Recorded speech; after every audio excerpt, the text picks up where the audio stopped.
तो एक शिक्षक का काम जो है बड़ा ज़िम्मेदारी का काम होता है और ज़िम्मेदारी इसलिए कि उसे केवल पढ़ाना नहीं होता है, उसे गढ़ना होता है। कुछ जज़्बातों को, कुछ सपनों को दिशा देनी होती है।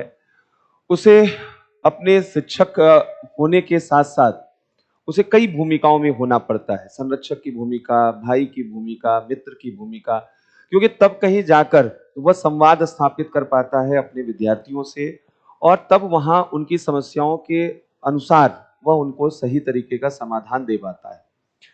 और जब मैं आप लोगों को सुनता हूँ, जब आप लोगों से मिलता हूँ, तो एक तरफ ऊर्जा, बहुत ज़्यादा एनर्जी और बहुत ज़्यादा मोटिवेशन, शायद मेरा काम करने का सबसे बड़ा प्रेरणा है कि वो कहीं न कहीं वो चीज़ें मुझे मिल रही होती हैं।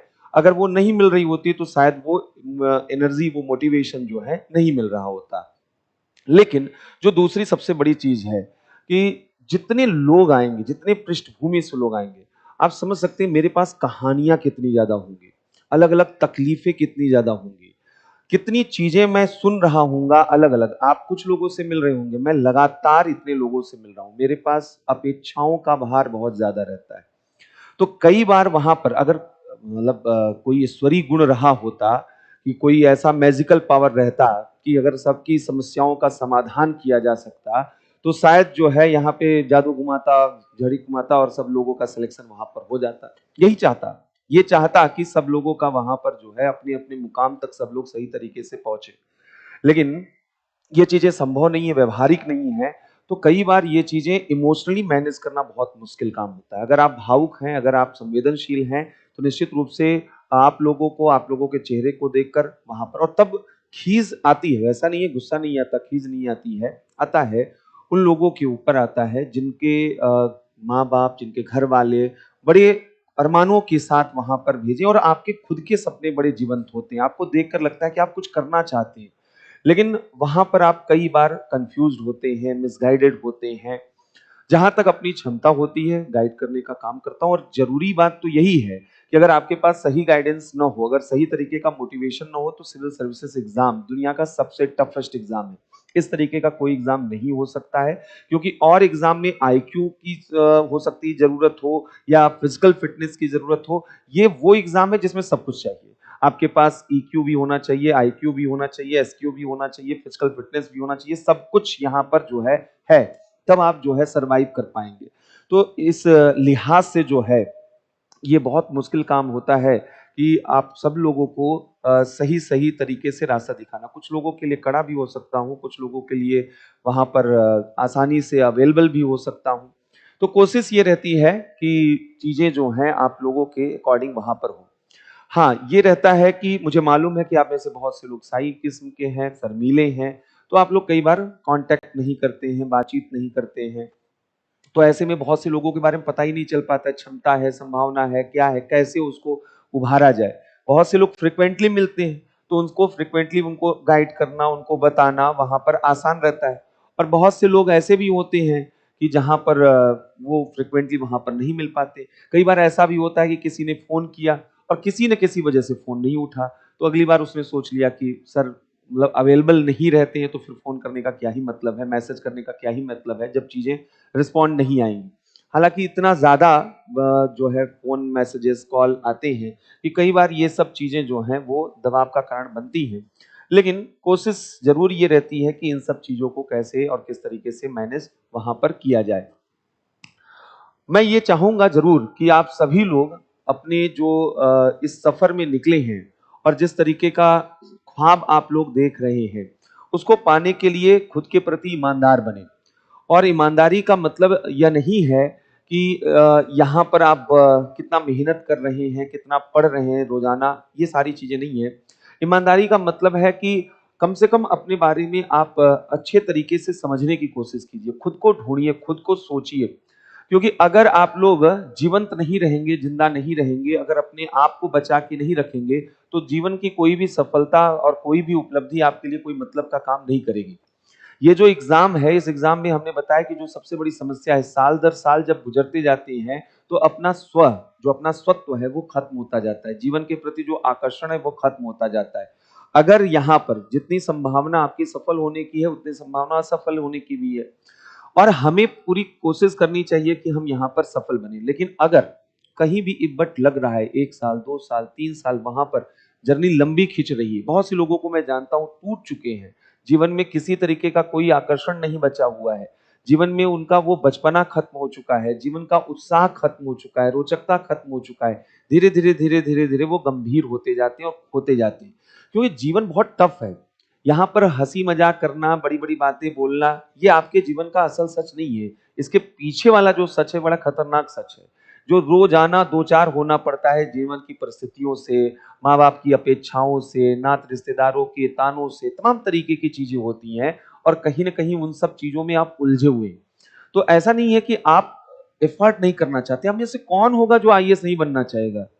नो डाउट सब लोगों के अंदर ये होगा कि भाई हमें काम करना, हमें तो आईएएस बनना ही बनना है। लेकिन आपकी उलझने हैं, आपकी समस्याएं हैं, वो घरेलू समस्याएं भी हैं, व्यक्तिगत समस्याएं भी हैं, कोई बीमार भी रहता है, अलग अलग तरीके की प्रॉब्लम्स है, मनोवैज्ञानिक समस्याएं हैं कि मतलब स्टेबल ही नहीं है दिमाग, अलग अलग तरीके की समस्याएं। तो कहने का मतलब ये है कि इन समस्याओं का जो पहला समाधान है, बाकी पढ़ना लिखना ये सब अलग समस्या है, पहला समाधान है वह सेल्फ ऑर्गेनाइजेशन है। असल दिक्कत ये होती है कि ना हम अपने बारे में जानते हैं, ना अपने आप को प्रबंधित करना जानते हैं, ना अपने को संगठित करना जानते हैं। तो इस वजह से हम बिखरते जाते हैं। जब आप जो है खुश रहना सीखेंगे, जब आप सुकून में रहना सीखेंगे, जब आप तसल्ली के साथ अपने जीवन को देखेंगे कि कुछ भी हो जीवन में जो है हार और जीत इन सब चीजों से बढ़कर है जीवन, हमें उस चीज को बचा के रखना है, अपने आप को बचा के रखना है और पूरी ईमानदारी के साथ अपना जो भी लक्ष्य है उसको प्राप्त करने का प्रयास करना है। अगर आपके अंदर ये भाव आ गया कि हमें अपने आप को बचा के रखना है, अपनी डिग्निटी को बचा के रखना है, अपने स्वत्व को बचा के रखना है, तब आप थोड़ा सुकून में आएंगे, तब आप थोड़ा तसल्ली में आएंगे। तब दूसरा स्टेप वहां से स्टार्ट होता है कि अब आप जो है अपने लक्ष्य के प्रति वहां रणनीति बनाते हैं। और लक्ष्य की जो रणनीति है वो वहां पर आपको समझना पड़ेगा। हमेशा कोई भी अगर लक्ष्य की रणनीति बनाता है तो पहले समझता है कि लक्ष्य कितना बड़ा है और हमारी क्षमता कितनी बड़ी है, इन दोनों के बीच में गैप कितना है। अगर आपसे मुझसे कोई पूछे कि कितने घंटे पढ़ना चाहिए, ये कैसे डिसाइड होगा? ये तो आप डिसाइड करेंगे ना। अगर आपकी ग्रेस्पिंग एबिलिटी जो है वो कम है तो आप जो है आपको ज्यादा टाइम देना है, और अगर आप बहुत तेजी के साथ चीजों को पढ़ ले रहे हैं तो कम समय में भी आप कर सकते हैं। तो अपनी क्षमता को सही तरीके से जानना और जो लक्ष्य है उसको सही तरीके से जानना। जितना आप यूपीएससी को समझने की कोशिश करेंगे आप स्ट्रेटजी बनाना स्टार्ट करेंगे। और अगर एक बार आप खुद स्ट्रेटजी बनाना सीख गए, तो हमने कल भी परसों भी बोला हुआ था कि बहुत से स्टूडेंट, बहुत बड़ी संख्या में स्टूडेंट है जिन्हें कोचिंग की जरूरत नहीं है, जिन्हें किसी की जरूरत नहीं है। कोचिंग का काम एक अप्रोच दे देना, एक रास्ता दिखा देना है। एक जब आप निराश हो रहे हो तो थोड़ा सा आपको उत्साही बना देना है, आपके मन मस्तिष्क की आशंकाओं को दूर कर देना है। ये काम हमारा है और हम वो काम करते हैं। बाकी का जो भूमिका है, जो काम है, वो आपको करना पड़ेगा। अर्जुन सारथी, कृष्ण सारथी की भूमिका में ही रहेंगे और रण क्षेत्र में जो है वो अर्जुन को ही वहां पर अपना प्रदर्शन करना होगा। उसके लिए आपको तैयार रहना पड़ेगा। तो बहुत भावपूर्ण प्रोग्राम रहा, बहुत अच्छी अच्छी बातें आप लोगों ने कही। निश्चित रूप से ये सब जिम्मेदारी का भी एहसास कराती हैं और सोचने के लिए मजबूर करती है। खुद भी अपना मूल्यांकन होता है कि अभी और कहाँ कहाँ बेईमानी है, क्योंकि कोई व्यक्ति परफेक्ट नहीं है। तो ऐसा नहीं है कि हर जगह जो है बहुत अच्छा कर रहा हूँगा, मुझे भी मालूम है। और बहुत एक शिक्षक के रूप में भी मेरे अंदर सुधार की तमाम संभावनाएं हैं। तो ये चीजें जो है कम से कम, ये ओकेजन जो है कम से कम ये एहसास दिलाते हैं कि एक शिक्षक के रूप में अपने आप को और कैसे बेहतर बनाया जा सकता है, आपकी सफलता के लिए और क्या किया जा सकता है, कैसे उसमें वहां पर एक भूमिका निभाया जा सकता है। तो हम, मेरा कमिटमेंट हमेशा से रहा है कि अगर आप लोग प्रीलिम्स निकालते हैं तो हम आपके साथ हैं, मेंस में हमेशा वहां पर साथ रहेंगे। मेरा मानना है कि अगली बार आप में से अधिकांश लोग प्रीलिम्स निकाल लेंगे। अभी भी मैंने बताया कि 8 बजे से सुबह 8 बजे, सुबह 7 बजे से हम जो है कोचिंग के लिए निकलना शुरू कर देते हैं। रात 8 बजे तक क्लास चलती है। 8 बजे के बाद जो है जो मेंस इस बार दे रहे हैं, प्रीलिम्स निकाले हुए लोग हैं, उन लोगों की के साथ वहां पर बैठना, उन लोगों की पूरी प्रिपरेशन वहां पर चल रही है, यूपीएससी की, यूपीपीसीएस की। ठीक है, नहीं तो आनंद को लगेगा कि हमको नहीं बुलाया गया है। यूपीएससी के जितने भी स्टूडेंट हैं उनके लिए। तो यहाँ पर जो है, तो कहने का मतलब ये है कि इतना लंबा यहाँ पर रहता है कि 9:30 10 बज जा रहे हैं घर पहुंचते पहुंचते, तो निश्चित रूप से काबिल तारीफ है इनका भी धैर्य। 7 बजे सुबह से कोई निकले और 10 बजे घर पहुंचे और वहां पर जो है धैर्य पूर्वक मुस्कान के साथ स्वागत हो, इससे बड़ी उपलब्धि क्या हो सकती है। तो निश्चित रूप से कुछ अच्छे कर्म रहे हैं सभी लोगों के, जो है हर व्यक्ति जो है अपने कर्मों के हिसाब से कहीं न कहीं जो है अपने जीवन में अपनी चीज़ों को प्राप्त करता है, नियति को प्राप्त करता है।